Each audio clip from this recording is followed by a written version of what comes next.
এখন আমি যে টপিক নিয়ে কথা বলবো সেটা হচ্ছে অ্যাটমিক সাইজ। অ্যাটমিক সাইজ নিয়ে আসলে আমরা সবাই জানি অনেকেই, কম বেশি। কিন্তু এই জিনিসটার মধ্যে এটার অ্যাপ্লিকেশন অনেক বড়। এরপর আমরা যতগুলো টপিকে পড়বো তার মধ্যে কম বেশি অ্যাটমিক সাইজের কনসেপ্ট আসবে। তাই এটা খুব ভালো করে জানা প্রয়োজন। এখানে একটা কথা লেখা আছে, এই কথাটা আসলে আগে আমরা দেখি, বোঝার চেষ্টা করব। তার আগে আরো কয়েকটা জিনিস জানা দরকার। এই ব্যাপার যে এই এক্সাম্পলটা ভালো মতোই এর সাথে ম্যাচ করে। ধরো, এই যে হচ্ছে একজন সেলিব্রিটি, কোন একটা নায়ক আসছে কোথাও, একটা সেলিব্রিটি আসছে। এবার সেলিব্রিটি দেখলে তার চারপাশে একটা ক্রাউড তৈরি হয়, একটা ক্রাউড তৈরি হয়। এই যে ডট ডট ডট, এটা হচ্ছে মানুষ। তার পাশে সার্কেল, তার চারপাশে প্রথম যে সার্কেলটা তৈরি হয়েছে, তার পাশে আর একটা স্লটের মানুষ। এই এই জিনিসটা তৈরি হয়েছে। ঠিক আছে। এখন এই যে আরেকটা স্লটের মানুষ তার পাশে যারা তৈরি হয়েছে, আমরা লাস্টেরটা দিয়ে দিই। এই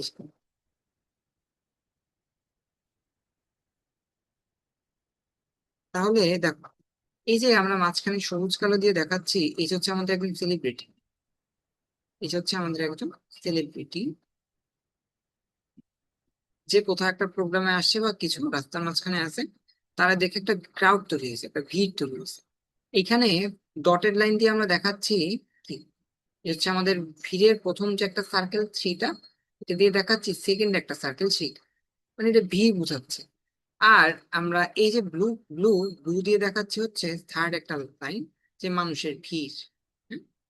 এখন তুমি আমাকে বলো, আমরা র্যান্ডমলি মানুষজনকে চুজ করি। ধরো, এই যে হচ্ছে একটা মানুষ, এই মানুষটার সাথে কি ওর কোনো চেনা জানা আছে? সেলিব্রিটি কোনো চেনা জানা নাই। ঠিক আছে, কোনো চেনা জানা নাই। এই মানুষটার সাথেও কোনো চেনা জানা নেই সেলিব্রিটি, কারণ তুমি তো কারো চিনি না, কারো চিনি না। এইখানে যদি একটা মানুষ থাকে, এর সাথেও তার কোনো চেনা জানা নেই। দেখো এতটুকু বুঝছো কিনা, কি যা যা বললাম? হ্যাঁ না কিছু হ্যাঁ। বোঝা গেছে? জি স্যার, বুঝছি। হ্যাঁ। এখন আমার প্রশ্ন হচ্ছে, ধরো এরা সবাই হচ্ছে তার ভক্ত, যেহেতু এখানে দাঁড়ায় আছে ভিড় করে। এই যে মানুষটা, বা এই যে মানুষটা গ্রিন সার্কেল করা আর ব্লু সার্কেল করা, এরা তিনজন মানুষ কি তার প্রতি একই রকম ভাবে অ্যাট্রাক্টেড হওয়ার কথা না? হ্যাঁ। একই রকম ভাবে অ্যাট্রাক্টেড হওয়ার কথা। কিন্তু এইখানে অ্যাট্রাক্টেড হওয়ার কথা থাকলেও, এই যে যে সেলিব্রিটি, সে চাইলেও কার সাথে বেশি ইন্টারাকশন করতে পারবে না বলো তো? একদম পিছনে যে। একদম পিছনে যে যে ব্লু কালারে, তার সাথে চাইলেও বেশি ইন্টারাকশন করতে পারবে না। ধরো, সামনের যে সবুজ, এই যে মানুষটা, সে চাইলে একটা সেলফি তুলতে পারবে, তার হাত হাত সাথে হ্যান্ডশেক করতে পারবে, তার টাচ করতে পারবে, যা খুশি করতে পারবে। কিন্তু তারপরে সেকেন্ড রোতে যে আছে, ধরো সেকেন্ড রোতে যে আছে, এটাকে আমরা ইয়েলো দিয়ে দেখাচ্ছি, এই যে সেকেন্ড রোয়ের মানুষটা, সেও চাইলে পারবে, একটু আগে গেলেই পারবে, বা একটু হাত বা একটু কষ্ট হবে, বা হাত বাড়াইলেও তারা টাচ করতে পারবে, তার সাথে সেলফি তুলতে পারবে। বাট এই যে ব্লু কালারের মানুষটা, সে চাইলেও তারে টাচ করতে পারবে। তার মানে কি, এই যে ব্লু কালারের মানুষটা চাইলেও তাকে টাচ করতে পারতেছে না, তাই বলে কি এই সেলিব্রিটির ফেম কমে গেছে, বা হচ্ছে সেলিব্রিটির সেই অরা কি কমে গেছে? না, সেলিব্রিটি একই রকম আছে। বা সে কি ভাব বেড়ে গেছে যে সে সেলফি তুলতে চায় না? এমন কিছুও না। জাস্ট সমস্যা হচ্ছে যে সেলিব্রিটি একই আছে, সে দূরে থাকার কারণে তার সাথে অ্যাট্রাকশন কমে গেছে। রাইট? বা এইখানে সমস্যাটা কে তৈরি করছে বলো তো? এই তার দূরে থাকাটা, নাকি মাঝখানের মানুষগুলো? দুইটাই না।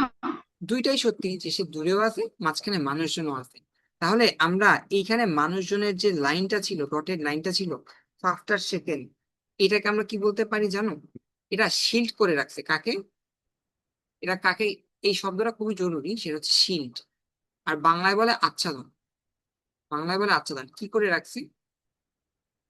শিল্ড করে রাখছে। শিল্ড কথাটার মানে কি তুমি জানো? তোমরা জানো শিল্ড কথাটার মানে কি? মানে শিল্ড সেভ কথাটার মানে করে রাখছে হচ্ছে অথবা ঘেরাও দিয়ে রাখছে। ঘেরাও দিয়ে রাখছে। হ্যাঁ, এক্সাক্ট পারফেক্ট শব্দটা হচ্ছে ঘেরাও করে রাখা। তার মানে এইখানে আমাদের গ্রিন লাইন যে দুইটা ছিল, এই যে গ্রিন একটা সার্কেল, এই যে আমাদের গ্রিন সার্কেলটা, এইটা আর এই যে ফার্স্ট যে গ্রিন সার্কেল, এই দুইটা সার্কেল কি করছে, আমাদের যে ব্লু এই সেলিব্রিটিকে ঘেরাও করে রাখছে বা শিল্ড করে রাখছে, যার জন্য আমার যে ব্লু লাইনে যে মানুষগুলো আছে এরা আমার সেলিব্রিটির কাছে যাইতে পারতেছে। এতটুকু কি বুঝতে পারছো আশা করি? তাহলে এর সাথে আমাদের ইলেকট্রনের নিউক্লিয়াসের গল্প কিভাবে মিল যায় দেখো। আমাদের গল্পটা এইভাবে মিল হয় যে আমরা কালারটাকে সিন মেথড ট্রাই করি। এই যে হচ্ছে আমাদের সেন্টারে নিউক্লিয়াস, ঠিক আছে? আমরা যে কোনো একটা অ্যাটম নিয়ে চিন্তা করি, ধরো অ্যালুমিনিয়াম, অ্যালুমিনিয়ামের কথা চিন্তা করলাম। অ্যালুমিনিয়ামের সেন্টারে কতগুলা প্রোটন থাকবে বলতে পারবা? আমরা অ্যালুমিনিয়ামের সেন্টারে কতগুলা প্রোটন থাকবে বল। এটা যদি অ্যালুমিনিয়াম হয়, অ্যালুমিনিয়ামের সেন্টারে কতগুলা প্রোটন আছে?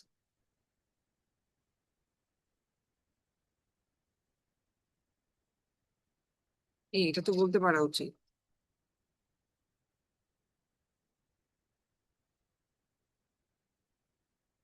বুঝছো না?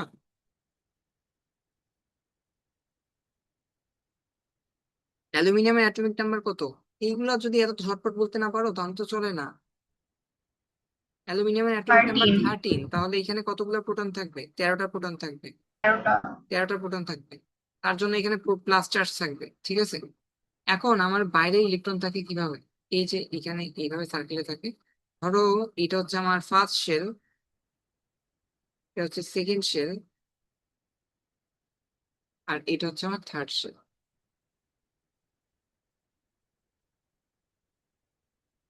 ঠিক আছে? এখন আমার ফার্স্ট শেল ইলেকট্রন থাকবে কয়টা? দুইটা। এগুলো হচ্ছে আমার ইলেকট্রন। সহজে আঁকার জন্য আচ্ছা ইলেকট্রনই লিখি। ইলেকট্রন মাইনাস না দিই, ইলেকট্রন একটা দুইটা, তারপরে এখানে কয়টা? তিনটা চারটা, একটা দুইটা তিনটা চারটা পাঁচটা ছয়টা সাতটা আটটা, বুঝছে? দুইটা আটটা। আর সবচেয়ে বাইরে থাকে কয়টা? তিনটা। একটা দুইটা তিনটা, দুইটা তিনটা। দেখো এই ছবি আঁকা ঠিক আছে কিনা? ছবি আঁকা আশা করি বুঝতে পারছি যে দুইটা আটটা তিনটা এইভাবে ইলেকট্রন গুলো থাকে। এবার তুমি আমাকে বলো যে একটা অ্যাটমে অ্যাট্রাকশন বা রিপালশন কিভাবে কাজ করে। একটা অ্যাটমে অ্যাট্রাকশন বা রিপালশন কিভাবে কাজ করে আমাদের এই ইলেকট্রনটার প্রতি। ধরো এই যে আমাদের সে ফার্স্ট মার্ক করলাম ইলেকট্রনটা, এই ইলেকট্রনটার কিভাবে অ্যাট্রাক্টেড হয় বা কতগুলা প্রোটন দ্বারা অ্যাট্রাক্ট হয়? এটা কি এরকম হয় যে একটা প্রোটন একটা ইলেকট্রনকে অ্যাট্রাক্ট করে, নাকি 13টা প্রোটন একটা ইলেকট্রনকে অ্যাট্রাক্টেড করে? কিরকম ভাবে আমাদের এই জিনিসটা কাজ করে একটা অ্যাটমের মধ্যে?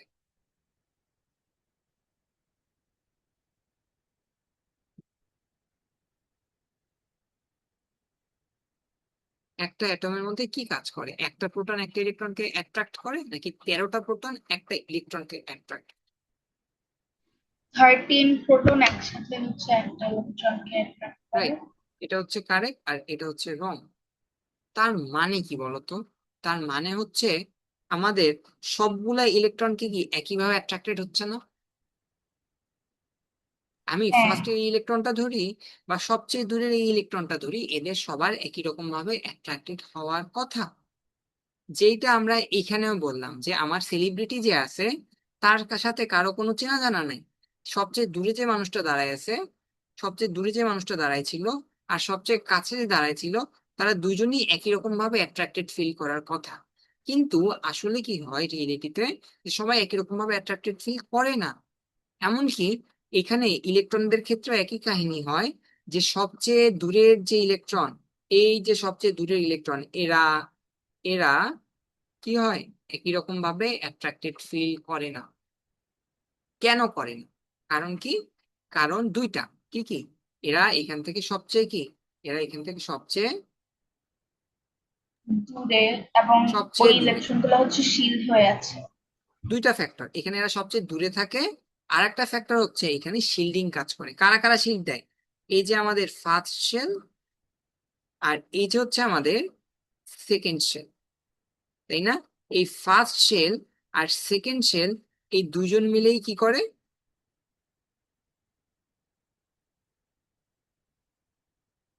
শিল্ড করে।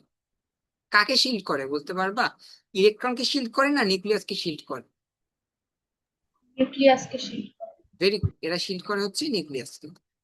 নিউক্লিয়াসকে যদি শিল্ড করে রাখে তখন কি হবে বলতো? আমাদের ওর এই বাইরের যে ইলেকট্রন গুলো আছে, এই যে এই ইলেকট্রন গুলোকে আমরা কি বলতে পারি? এই ইলেকট্রন গুলোকে কি বলতে পারি? Balance electron. Valence electron. এই ভ্যালেন্স ইলেকট্রন গুলা যতখানি অ্যাট্রাকশন ফিল করার কথা ততখানি অ্যাট্রাকশন ফিল করে না। এই কথাটা কি বুঝতে পারতেছো? এই কথাটা আশা করি বোঝা যায় যে এতক্ষণে এইটুকু বুঝতে পারছি। তাহলে এখন তোমার প্রশ্ন আসা উচিত যে আমরা যে টপিক পড়া শুরু করছি এই টপিকের নাম কি ছিল? Atomic size. অ্যাটমিক সাইজের সাথে আমার এই জিনিস কিভাবে মিল যায়, এই জিনিস কিভাবে মিল খায় সেই জিনিস আসলে বোঝার চেষ্টা করতে হবে। দেখো, একটা অ্যাটমের সাইজ বলতে আমরা কি বুঝি বলতে পারো? এটা যদি একটা অ্যাটমের নিউক্লিয়াস হয় তাহলে এর সাইজ বলতে আমরা কি বুঝবো? ওর সবচেয়ে বাইরে যে শেলটা আছে তার ডিস্টেন্স, তাই না? ধরো ওর সবচেয়ে বাইরের ইলেকট্রনটা এখানে আছে, তাহলে ওর রেডিয়াস কতটুকু হবে? এটাও রেডিয়াস হবে না? এটাই কি হ্যাঁ। হবে ওর রেডিয়াস। আর তার মানে কি, আমাদের সবচেয়ে দূরের ইলেকট্রনটা যেখানে আছে সেই ইনফরমেশনটা পাওয়া আমার জন্য জরুরি। যদিও এটা এক্স্যাক্টলি বলা যায় না, তবু যতটুকু অ্যাপ্রক্সিমেশন দিয়ে যতটুকু বলা যায় সেটি আমার জন্য জরুরি। তাহলে চিন্তা করো যে এইখানে 13টা প্রোটন ইলেকট্রনকে যদি একই রকম ভাবে অ্যাট্রাক্ট করতো তাহলে ইলেকট্রন গুলা যেখানে থাকার কথা ছিল, আর 13টা প্রোটন যদি ইলেকট্রনকে একইভাবে অ্যাট্রাক্ট না করে তাহলে কি তারা একই জায়গায় থাকবে বলতো? আমরা দুইটা কেস বলতেছি, স্যার ঠিক আছে? আবার বলা যাবে? আবার বলতেছি, দেখো, ধরো এখন আমরা এটা হচ্ছে আমাদের অ্যাটমিক সাইজ কি বলতে কি বুঝে। ধরো আমরা দুইটা কেস চিন্তা করি, এখানে 13টা প্রোটন আছে আর আমরা শুধু বাইরের শেলটা আঁকছি। এইখানে ইলেকট্রন গুলো এইভাবে আছে, এই যে এভাবে আছে এগুলা। আর আরেকটা ছবি এখানে আঁকি যেখানে শেলটা এই যে এইভাবে আছে।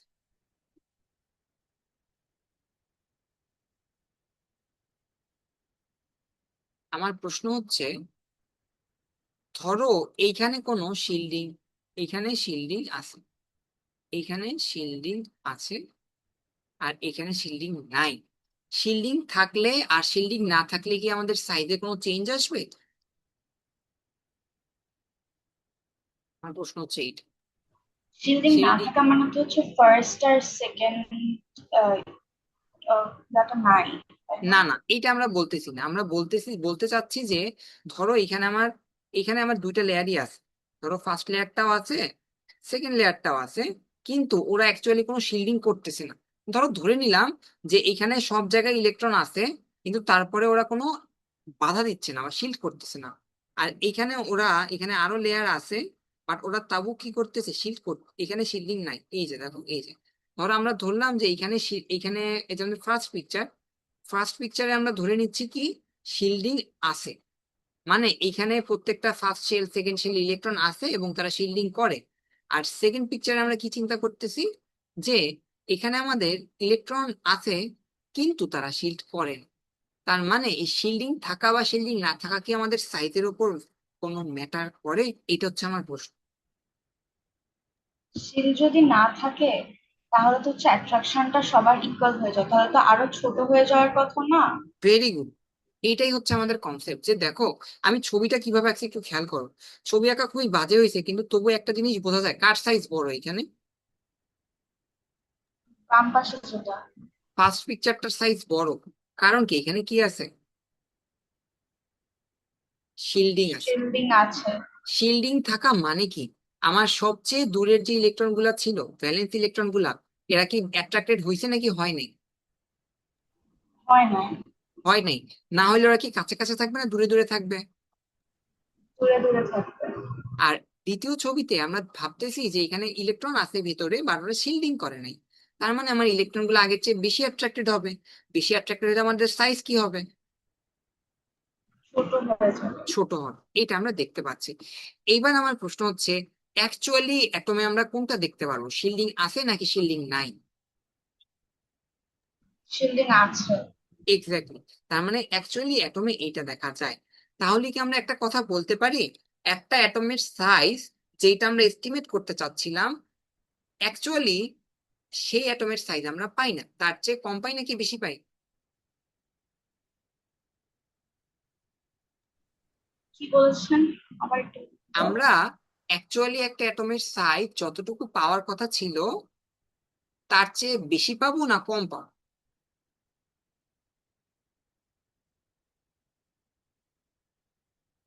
শিল্ডিং থাকলে? হ্যাঁ, অ্যাকচুয়ালি তো শিল্ডিং থাকে, তার মানে আমাদের সাইজটা বেশি পাওয়ার কথা, তাই না? আমি জিনিসটা বুঝি না।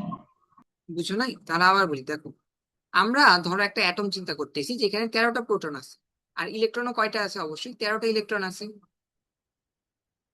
হ্যাঁ এইবার চিন্তা করো যে আমরা 13টা প্রোটন আর 13টা ইলেকট্রন থাকলে ওই অ্যাটমের একটা রেডিয়াস আছে বা একটা সাইজ আছে।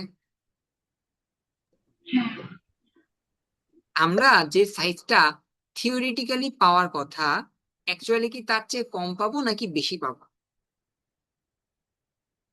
তার চেয়ে বেশি পাবো, বাট কেন ওটা বুঝি না। কেন? কারণ শিল্ডিং আছে। ও কারণ আচ্ছা, শিল্ডিং আছে। বুঝেছি বুঝেছি থিওরিটিক্যালি বুঝেছি আমাদের বুঝেছি। কনসেপ্ট কি ছিল, সবাইকে কি একই রকম ভাবে অ্যাট্রাক্ট করা হবে। হ্যাঁ হ্যাঁ। অ্যাট্রাক্ট করলে কি সার্কেল ছোট হবে না বড় হবে? অ্যাট্রাক্ট করলে ছোট সার্কেল হয়ে ছোট যাবে। হবে, কারণ আমি নিচের দিকে টানতেছি। আর যদি অ্যাট্রাকশন কমে যায় তাহলে ইলেকট্রন গুলো দূরে দূরে ছড়ায় যাবে। ঠিক আছে, এখানে আরো একটা জিনিস কাজ করে, চিন্তা করো যে এই ইলেকট্রন আর ইলেকট্রনের মধ্যে কি হয়, বলতে পারবা? রিপালশন হবে। এই ইলেকট্রন আর ইলেকট্রনের মধ্যে কি হবে, রিপালশন হবে। তখনও সাইজটা কি হবে, বেড়ে যাবে। তখনও সাইজটা বেড়ে যাবে। এইবার এই কথাটা পড়, এই কথাটা পড়লে আশা করি বোঝা যাবে, আমাদের আমরা যে এতক্ষণ ধরে যে আলোচনা করলাম সেটা বোঝা যাবে। দেখো তো, এই কথাটা খুবই জরুরি, এটা বইতে নাই, লিখে রাখবে। Every electron is attracted by the positively charge nucleus. তার মানে কি, প্রত্যেকটা ইলেকট্রনই আমাদের নিউক্লিয়াস দ্বারা অ্যাট্রাক্টেড হয়। কিন্তু কি লেখা আছে দেখো, but inner electrons shield outer electrons from the full nuclear charge. তার মানে কি, আমাদের নিউক্লিয়ার চার্জ যতটুকু ছিল ওইটা আমাদের আউটার ইলেকট্রন গুলো ফিল করতে পারে না, কারণ কি, ইনার ইলেকট্রনটা শিল্ড করে রাখে। So the outer electrons experience a reduced attraction called the effective nuclear charge. তার মানে কি বুঝলে এখান থেকে? আমরা নতুন একটা টার্ম শিখলাম, এফেক্টিভ নিউক্লিয়ার চার্জ। এই কথাটা আমাদের জন্য খুবই জরুরি। তাহলে এফেক্টিভ নিউক্লিয়ার চার্জ বলতে আমরা কি বুঝতেছি, বলতে পারবা? যে অ্যাট্রাকশনটা কমে যাচ্ছে শিল্ডের হ্যাঁ, জন্য, ওইটাকে এক্স্যাক্টলি, বলা হয়। এক্স্যাক্টলি। যে আমরা যতটুকু অ্যাট্রাকশন ফিল করার কথা ছিল তার চেয়ে কম ফিল করতেছি। কতটুকু কম ফিল করতেছি সেটাকে আমরা যে টার্ম দিয়ে রিপ্রেজেন্ট করি সেটা হচ্ছে এফেক্টিভ নিউক্লিয়ার চার্জ। বোঝা গেছে? জি স্যার। এবার দেখো এফেক্টিভ নিউক্লিয়ার চার্জ কিভাবে ক্যালকুলেট করা হয়, এই জিনিসটার ডেফিনেশন কখনো কখনো আসে, যেটা লেখা আছে এটা লিখতে পারো। ধরো সোডিয়াম, সোডিয়ামে ইলেকট্রন কনফিগারেশন কেমন হয় বলতে পারবা? ফার্স্ট শেলে কয়টা থাকে, 2টা। সেকেন্ড শেলে কয়টা থাকে, 8টা। থার্ড শেলে কয়টা থাকে, 1টা। এটা কি বুঝতে কোনো সমস্যা আছে? না। তাহলে এখানে বলো শিল্ডিং কারা করে, শিল্ডিং কারা করবে? 2 আর 8, মানে ফার্স্ট আর সেকেন্ড। আর এই তো পারলা। তাহলে আর একটা জিনিস চিন্তা করি, এই পাশে ম্যাগনেসিয়াম। ম্যাগনেসিয়ামে তাহলে কিভাবে থাকে, 2 8 2। শিল্ডিং কারা করবে, এরা, এরা শিল্ড করবে, এরা শিল্ড করবে। ভালো কথা। সোডিয়ামের অ্যাটমিক নাম্বার কত বল? 11। ম্যাগনেসিয়াম 12, ঠিক আছে। এখন বলো, তিন, সোডিয়াম 11, তাহলে ওর নিউক্লিয়াসে কতটুকু চার্জ আছে বলতে পারো?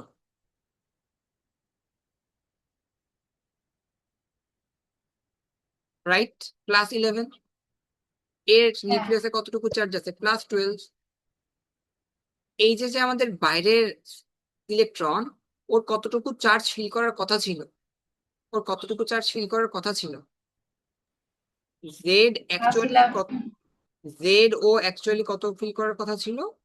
+11। বাট এখানে শিল্ডেড ইলেকট্রন কতগুলো? এখানে আমাদের শিল্ডিং 10টা। ইলেকট্রন, হচ্ছে 10টা। তাহলে ও অ্যাকচুয়ালি কতটুকু জেড ফিল করবে জানো? এটাকে আমরা বলি জেড এফেক্টিভ বা 1। Effective nuclear charge. হ্যাঁ, 11 - 10 +1। এটা হচ্ছে আমাদের ফর্মুলা। তাহলে জেড এফেক্টিভ আমরা কিভাবে বের করতে পারি বলতে পারো? জেড অ্যাকচুয়াল থেকে জেড শিল্ডিং কি করতে হবে? বিয়োগ মাইনাস দিতে, করতে হবে। মাইনাস করতে হবে। তাহলে আমাদের জেড ইএফএফ এ বা জেড ইএফএফ মানে কি? এই যে এফেক্টিভ নিউক্লিয়ার চার্জ যে টার্মটা আমরা পড়তেছি, এটাকে আমরা কি দিয়ে ডিনোট করি? Z E F F. এটা কোনো বাংলা নেই, বাংলায় বলে কার্যকর নিউক্লিয়ার চার্জ, বাট রিপ্রেজেন্টেশনটা same, Z E F F, effective nuclear charge. তাহলে এবার বলতে পারবা অ্যাকচুয়ালি কত ফিল করতেছে আমাদের বাইরের ইলেকট্রনটা? +1। +1। এই জন্য সাইজটা বড় হয়ে যাবে। তাহলে ম্যাগনেসিয়ামের ক্ষেত্রে জেডিএফএফ কত হবে বলো তো? 2। Very good. 12 - 2 +2। আমরা আর একটা প্র্যাকটিস করি। ক্লোরিনের ক্ষেত্রে কত হবে বলো?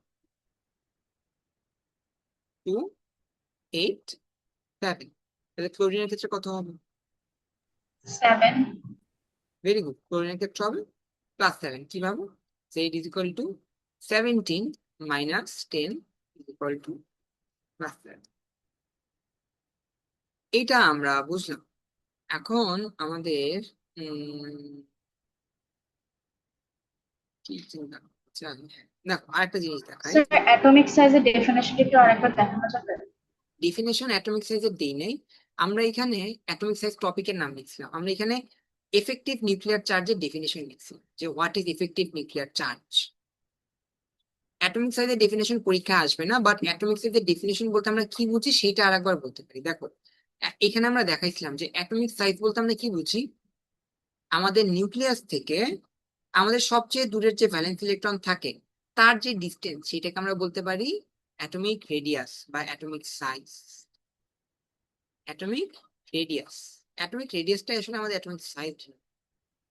ঠিক আছে, আমি হাজারি স্যারের বইতে টপিক গুলো যেভাবে সাজানো আছে আর যতটুকু অ্যাড করতে হয় ওইভাবে পড়াইতেছি। তো স্যারের বই খুললে পরেই তুমি আসলে এগুলো খুব আবার ক্লিয়ার হয়ে যাবে। যা আছে সুন্দর মতো, মানে ওইখানেই আছে, আমি ওইগুলাই ব্যাখ্যা করতেছি। ঠিক আছে, এফেক্টিভ নিউক্লিয়ার চার্জ গেল, অ্যাটমিক রেডিয়াস গেল। নাম বুঝলে কিছু আবার জিজ্ঞাসা করো। দেখো, এখন আমরা যেখানে আসতে চাচ্ছি, হ্যাঁ তুমি অবশ্যই দেখো একটা পিরিয়ডিক টেবিল দাও। পিরিয়ডিক টেবিল,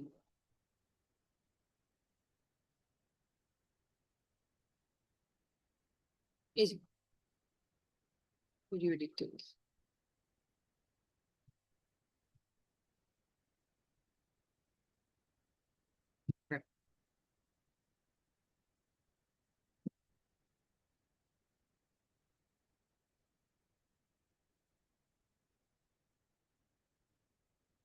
আমরা দেখো কি করি? আমাদের টার্গেট হচ্ছে সাইজ বোঝা। একটা জিনিস চিন্তা করো, আমরা যদি লেফট টু রাইট যাই, সোডিয়াম, ম্যাগনেসিয়াম, অ্যালুমিনিয়াম, সিলিকন, আমরা পরপর এদের এফেক্টিভ নিউক্লিয়ার চার্জ বের করার ট্রাই করব। আমরা এই যে আমাদের গ্রুপটা সোডিয়াম, ম্যাগনেসিয়াম, অ্যালুমিনিয়াম, এই যে সরি এই যে আমাদের থার্ড পিরিয়ড, আমরা এদের সবার এফেক্টিভ নিউক্লিয়ার চার্জ বের করার ট্রাই করতেছি। সোডিয়ামের জন্য কত আসছিল মনে পড়ে? 1। ম্যাগনেসিয়ামের, 2। অ্যালুমিনিয়ামের, 3। সিলিকনের, 4। ক্লোরিনের, 7। 7। তার মানে আমরা কি বুঝতেছি বলতে পারো? লেফট টু রাইট আমাদের কি হচ্ছে? এফেক্টিভ নিউক্লিয়ার চার্জ কি হচ্ছে লেফট টু রাইট? বাড়ছে। বাড়তেছে। এটা ইনক্রিজ করতেছে কোথায়? Left to right. কেন ইনক্রিজ করতেছে এটা কি বলতে পারো? আহ বেড়ে যাচ্ছে, অ্যাটমিক নাম্বার বেড়ে যাচ্ছে এর জন্য। ভেরি গুড, অ্যাটমিক নাম্বার বাড়তেছে, এটা একটা কারণ। আরো একটা কারণ, কারণটা হচ্ছে আমাদের এরা সবাই কোন পিরিয়ডে আছে বলতে পারো? থার্ড পিরিয়ডে আছে। হ্যাঁ। থার্ড পিরিয়ডে থাকা কি ইন্ডিকেট করে? থার্ড পিরিয়ডে থাকা কি ইন্ডিকেট করে? থার্ড পিরিয়ডে থাকা ইন্ডিকেট করে যে এদের সবার ইলেকট্রন কনফিগারেশনে কয়টা করে শেল আছে বা কক্ষপথ আছে? তিনটা করে। তিনটা করে কক্ষপথ আছে। তাহলে এদের সবার ভ্যালেন্স শেল কত? এই যে আমাদের থার্ড পিরিয়ডে যারা আছে, আমাদের থার্ড পিরিয়ডে যারা আছে, এদের সবার টোটাল শেল কয়টা? টোটাল শেল কয়টা? তিনটা। তিনটা। বাট সবারই ভ্যালেন্স শেল কয় নাম্বারে? Third shell. থার্ড শেলটা ভ্যালেন্স শেল। আর সবার ক্ষেত্রে শিল্ডেড ইলেকট্রন কয়টা বা শিল্ডিং ইলেকট্রন কয়টা? 10টা করে। 10টা করে। বুঝতেছো? শিল্ডিং ইলেকট্রন সবারই কয়টা হবে? অন্য 10টা হবে। অন্য গ্রুপ বা পিরিয়ডেও কি হচ্ছে শিল্ডিং জাস্ট প্রথম দুইটাই?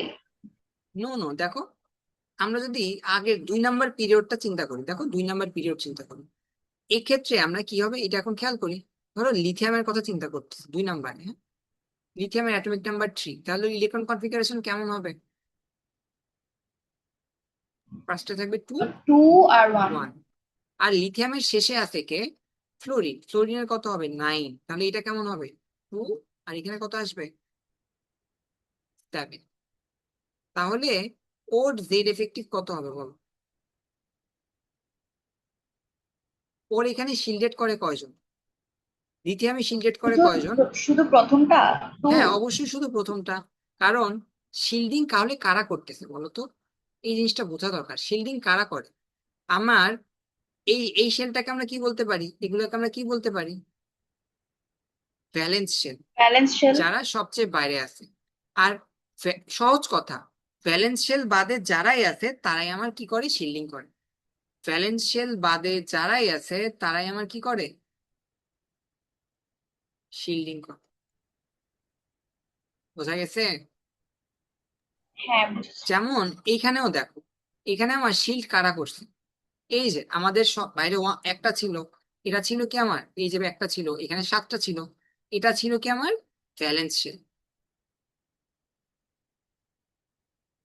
ঠিক আছে? তাহলে ভ্যালেন্স শেল বাদে যারা থাকবে তারাই কি হবে আমার? Shielded electron. শিল্ডিং। তারাই হবে আমার শিল্ডিং ইলেকট্রন বা শিল্ডেড ইলেকট্রন। তাহলে ফার্স্ট পিরিয়ডে লিথিয়ামের জন্য আমার এফেক্টিভ নিউক্লিয়ার চার্জ কত হবে বলো তো? 1। Very good, +1। আর ফ্লোরিনের জন্য কত হবে? 7 + 7। +7। এই তো।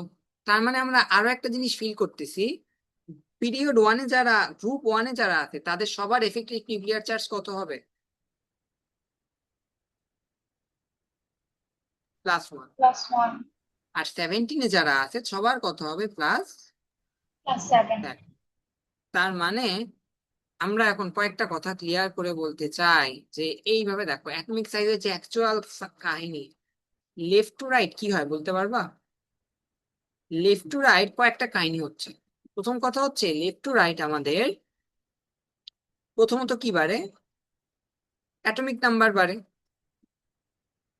সুন্দর করে লিখে দাও। লেফট টু রাইট আমাদের কি বাড়ে? অ্যাটমিক নাম্বার বাড়ে। অ্যাটমিক নাম্বার বাড়লে সাথে সাথে কি বাড়ে? Effective nuclear charge. ইলেকট্রন বাড়ে। অ্যাটমিক নাম্বার বাড়া মানে ইলেকট্রন বাড়া, রাইট? হ্যাঁ। কিন্তু শেল কি বাড়ে? আমাদের টোটাল নাম্বার অফ শেল কি বাড়ে? না। শেল বাড়ে না। Shell doesn't increase. শেল যেহেতু বাড়ে না, তাই আমাদের শিল্ডেড ইলেকট্রন কি হয়?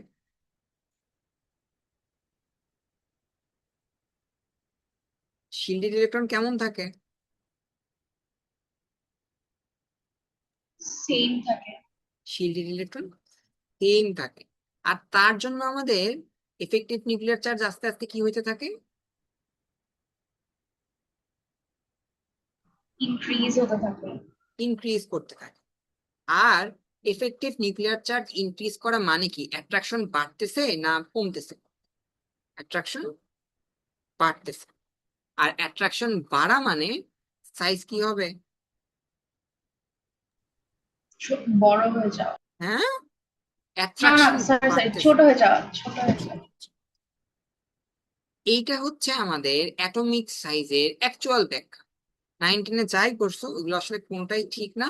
এটা হচ্ছে আমাদের অ্যাটমিক সাইজের অ্যাকচুয়াল ডেফিনিশন, যে লেফট টু রাইট কেন আমাদের সাইজ ছোট হয়।